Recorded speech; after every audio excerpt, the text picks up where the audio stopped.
नमस्कार, मैं विजय। वक्फ बोर्ड का बिल मानो पूरे के पूरे देश की उस सियासत को हिलाने वाला हो गया जो हमारे संविधान में धर्मनिरपेक्ष वाली संज्ञा के साथ आगे बढ़ता और बढ़ाया जा रहा था। मोदी जी की तीसरी सरकार यानी मोदी एनडीए सरकार ने एक फैसला लिया और वक्फ बोर्ड बिल पास कर दिया गया।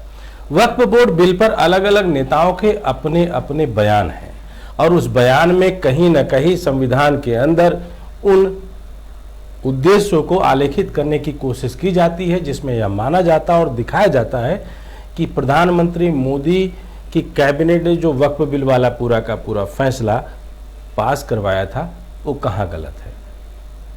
अब यह सब सवालों में उठा हैं आम आदमी पार्टी के सांसद संजय सिंह ने बड़ी बेबाकी से मोदी जी को जिस तरीके से सौदागर बताया, सिंदूर का सौदागर बताया, यह अपने आप में सोचने और समझने वाली बात है कि कैसे किस तरीके से उन्होंने मोदी पर हमला होते हुए सीधे तौर पर यह सवाल उठाया कि अगर वो चारों आतंकी अभी भी खुलेआम घूम रहे हैं तो आप कैसे गरम सिंदूर अपने रगों में बहा सकते हैं।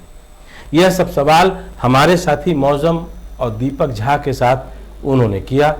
खुलकर इस सवाल जवाब को आप समझिए और देखिए कि आखिर संजय सिंह की राजनीतिक बयार में वक्फ बोर्ड कहाँ है और यह गरम सिंदूर वाला मसला कितना गरम है। देखिए पूरी रिपोर्ट। इस्लाम का एसेंशियल पार्ट नहीं है। देखिए ऐसा है, वो क्या कहते हैं वो महत्वपूर्ण नहीं है, क्योंकि प्रधानमंत्री जी और उनकी पार्टी का काम है देश में नफरत फैलाना, जमीनों को कब्जा करके अपने लोगों को देना। तो मोदी जी का यही काम है। मैं यहाँ क्यों आया, क्योंकि ये जो वक्फ बिल है, मैं इसकी जेपीसी में भी था, ये वक्फ बिल पूरी तरीके से गैर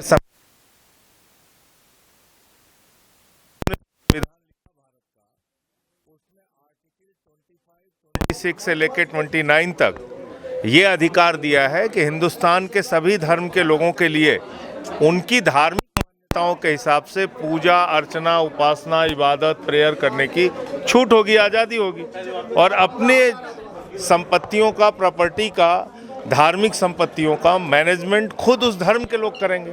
तो आप कौन होते हैं उसमें घुसने वाले?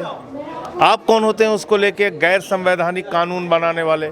तो इसलिए हम इस वक्फ बिल का विरोध कर रहे हैं और मुझे पूरी उम्मीद है कि माननीय सर्वोच्च न्यायालय से भी एक अच्छा फैसला आएगा।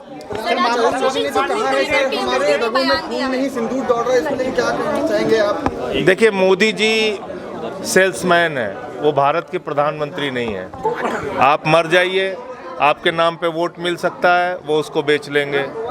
तो प्रधानमंत्री नरेंद्र मोदी एक निर्मम इंसान है।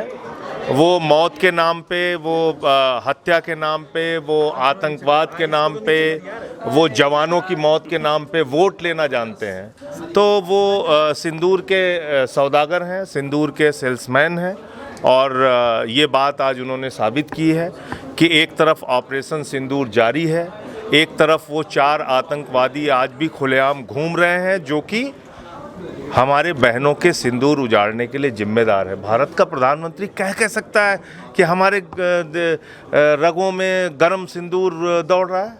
अरे तो उनके खिलाफ कार्रवाई की है आपने? बहनों के सिंदूर उजड़ गए, आप उस पर मार्केटिंग कर रहे हैं। तो प्रधानमंत्री नरेंद्र मोदी ये साबित हो गया। सर, प्रोफेसर अली खान और विजय शाह, देखिए ऐसा है कि 2 बातें हैं। एक तरफ विजय शाह है जिसकी गिरफ्तारी नहीं हुई, कोर्ट ने स्वतः संज्ञान लिया और उसके खिलाफ एफआईआर दर्ज कराई। वो बीजेपी का मंत्री है और उसने भारत की बहादुर बेटी का अपमान किया, भारतीय सेना का अपमान किया और अभी भी वो बीजेपी की सरकार में मंत्री है। दूसरी तरफ प्रोफेसर जिन्होंने ऐसी पोस्ट लिखी जो खुद भाटिया को समझ में नहीं आ रही, जिसने एफआईआर कराई उसको समझ में नहीं आ रही है कि क्या इसमें गलत लिखा है। उससे पूछा जा रहा है भाई गलत क्या लिखा है बता दो, उसने कहा नहीं बस गलत लिखा है, एफआईआर करा दी। तो उनको बेल मिल गई है। लेकिन मैं ये कह रहा हूँ कि जो लोग ऐसे मुकदमे दर्ज कराते हैं, कार्रवाई उनके खिलाफ भी होनी चाहिए। छोटा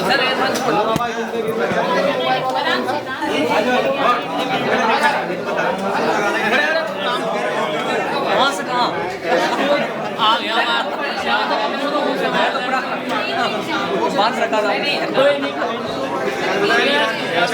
नहीं पता क्या चक्कर है? चलिए कोई नहीं। होता रहता है, इतना तो होता है, कोई बात नहीं, इतना नहीं, हाँ क्योंकि दिक्कत हो जाती है।